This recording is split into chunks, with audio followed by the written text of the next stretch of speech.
Uždavinys numeris 27,13. Lėktuvas skrenda horizontaliai. Oro pasipriešinimas proporcingas lėktuvo greičio kvadratui yra apytiksliai lygus 0,5 Newtono prie lėktuvo greičio 1 metras per sekundę. Tai traukos jėga lėktuvo apytiksliai lygiai, tai užsirašykime, kad traukos jėga lėktuvo apytiksliai lygiai 30 760 Newtonų. Ir pasakyta, sudaro kampą su lėktuvo priekiu 10 laipsnių, tai alfa lygų 10 laipsnių. Rasti didžiausią įmanomą, tai sakykime, Vmax, didžiausią įmanomą lėktuvo greitį. Taigi, galime supaprastintai nusipaišyti lėktuvą. Mes žinome, kad lėktuvas juda kažkokiu tokiu greičiu, greitis yra vektorinis dydis, mes bandysime tą maksimalų gal greitį jau ir surasti, jis juda į tą pusę. Žinome, kad jisai juda, galim užsibrėžti tokią kaip ir ašį, x, gal mums nuo to kažkas bus geriau, nes jis juda x ašies kryptimi.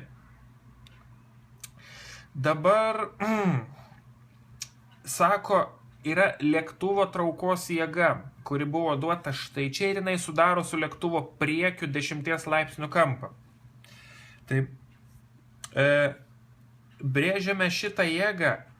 Jinai lėktuvą logiškai turi tempti tą pusę, traukti, kurią mes turime greitį. Tai čia ir bus ta traukos jėga, aš ją nubraižau, čia vėlgi jėga yra vektorinis dydis, aš ją nubraižau su tuo 10 laipsnių kampu. Jeigu turime x ašį, užsibrėžkime ir y ašį, viena ašis statmena kitai, tiesiog toksai susitarimas. Ir dabar pradėkime aiškintis, kas yra pradžioj uždavinio. Čia bus netgi ne teorinė mechanika, o matematika. Sako, kad oro pasipriešinimas, tai aš pavadinsiu oro pasipriešinimą R, yra proporcingas lėktuvo greičio kvadratui. Tai čia labai toli nuo teorinės mechanikos, ši gryna matematika, reiškia šitas dvi raides sieja tokią lygybę, kad R pasipriešinimas yra lygus greičio kvadratui, daugintam iš mums nežinomo dydžio kažkokio proporcingumo koeficientų. Dabar mes turime surasti tą proporcingumo koeficientą, jeigu mes žinome, pasakyta, kad ta pasipriešinimo jėga yra 0,5 Newtono, kai lėktuvo greitis yra 1 metras per sekundę. Tai matome, sąlygoj buvo paminėtas greitis, aš greitį keliu kvadratu ir aš žinau, kad aš gaunu pasipriešinimo jėgą. Bet vėlgi mes tą išvadą padarėme ne iš teorinės mechanikos, o iš matematikos žinių, kad jeigu yra proporcingumas, tai du dydžius sieja kaip ir lygybė, tik tai kažkurį vieną dydį dauginame iš proporcingumo koeficiento K. Tai dabar ir bandykime surasti tą K raidę. Mes turime išspręsti lygtį. Reiškia, galima K raidę gauti, abi pusės aš simboliškai parodau, dalinu iš vieneto, nes vienetas kvadratų yra vienetas, reiškia, jo čia nėra. Aišku, to net nereikia daryti, bet jeigu čia būtų kažkoks kitas skaičius, tai mes iš jo turėtume dalinti. Tai mes vienaip ar kitaip gauname, kad K lygų 0,5. Tada mes turime jau savo pasipriešinimo lygtį, kuri yra tokia. Ką gavome kiek? 0,5. Tai dabar mes jau turime pasipriešinimo jėgą, kuri įstačius belenkokį lėktuvo greitį mes gauname pasipriešinimo jėgą. Tai jeigu lėktuvas skrenda į tą pusę veikiamas šitos traukos jėgos su pokrypiu šiokiu tokiu, tai šita jėga jam padeda judėti logiškai, trinties ir pasipriešinimo jėgos lėktuvą stabdo, reiškia pasipriešinimo jėga R, visos jėgos yra vektoriniai dydžiai, traukia į priešingą pusę. Bandykime dabar, kaip ir visuose dinamikos uždaviniuose, taikydami antrą Newtono dėsnį juos spręsti. Taigi, kadangi visas veiksmas vyksta ant x ašies, mes matome šitą jėga guli ant x ašies, jinai yra lygiagreti r jėga x ašiai.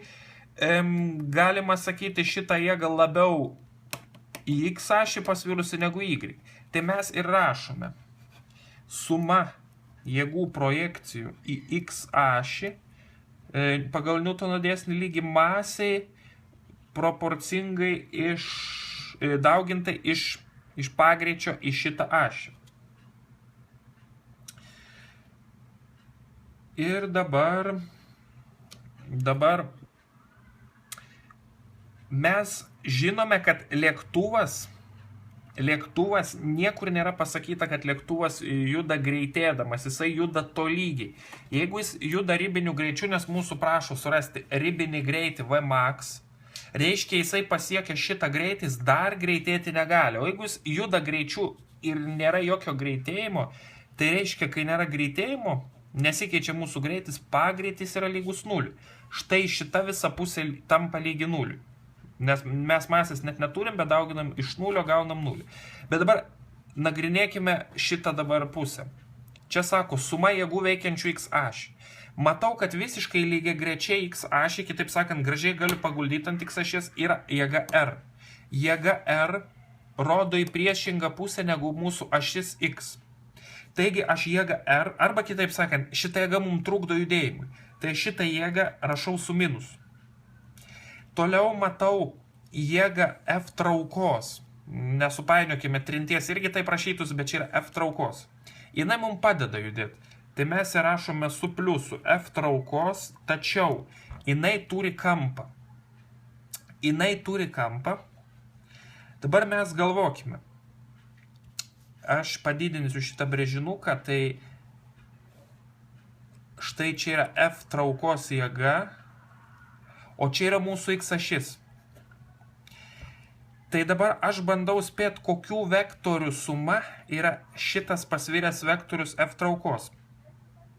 Turiu pagaminti du vektorius, kurių vienas priklausytų x ašiai, kitas priklausytų y ašiai.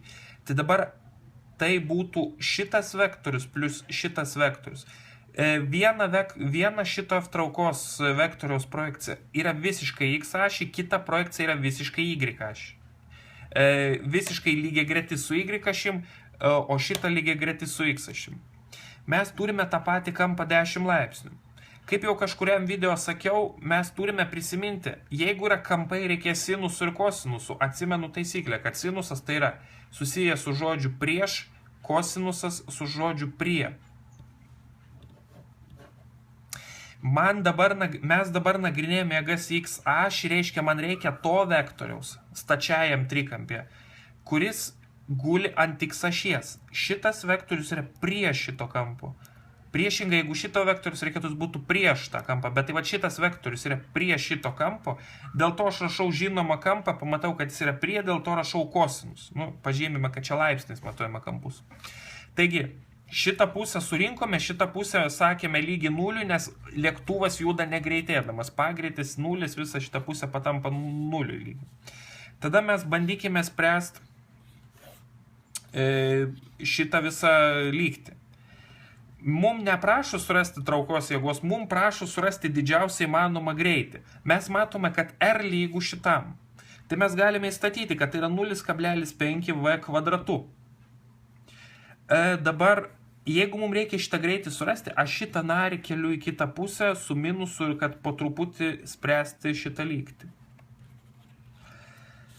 Dabar taip nutiko, kad ir čia minusas, ir čia minusas. Jeigu visur yra daugybos, čia yra daugyba, čia daugyba, mes galime pakeisti vos ne iš oro į pliusus. Toliau, ką mes matome? Mes matome, kad yra prie v kvadrato yra 0,5. Padauginta iš 0,5 reiškia, abi pusės daliname iš 0,5. Tada reiškia, turime v kvadratu f traukos kart kosinus 10. Dabar dalinti iš pusės reiškia tas pats, kas dauginti iš 2. Aišku, galima skaičiuoti su skaičiuotuvu, bet mums reikia mums reikia gauti tą maksimalų V greitį.